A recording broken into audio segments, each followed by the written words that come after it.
de la façade du site Saint-Aubin sur le boulevard Foch, démarche important mise en compatibilité du POS et des différents documents d'urbanisme.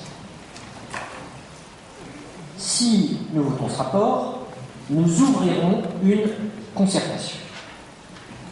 De manière classique, concertation qui se déroulera, je veux dire évidemment par des dossiers, des permanences et des choses de ce type, mais j'imagine assez aisément que la colléginée, nous avons monté ce dossier avec la Sodebel qui est pressentie pour être le maître d'ouvrage de l'opération, et peut-être plutôt la SPLA que la Sodebel, ça sera examiné dans le détail. Et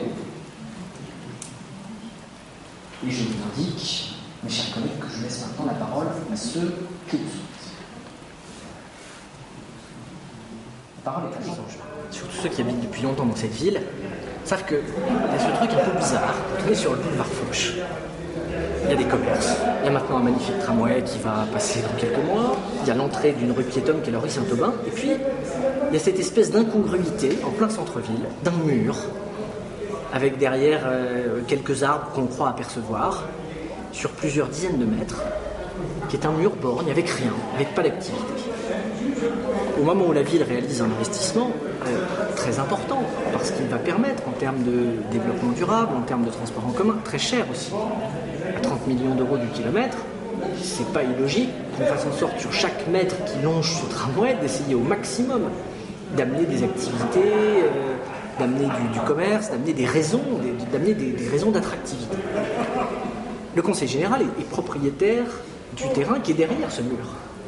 Et pour beaucoup d'Angevins, on voit bien l'entrée du Conseil général et de la préfecture au milieu de la rue Saint-Aubin et de la place Michel-Debré, mais on ne devine pas forcément que le terrain va jusque-là.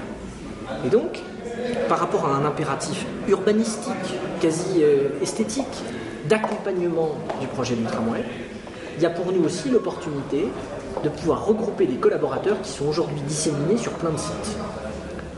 En 30 ans de décentralisation, les compétences des conseils généraux ont beaucoup augmenté. Quand on a récupéré les routes, on a récupéré un site, rue Annelou, en plein cœur d'Angers, sur laquelle on a des dizaines et des dizaines de collaborateurs qui travaillent.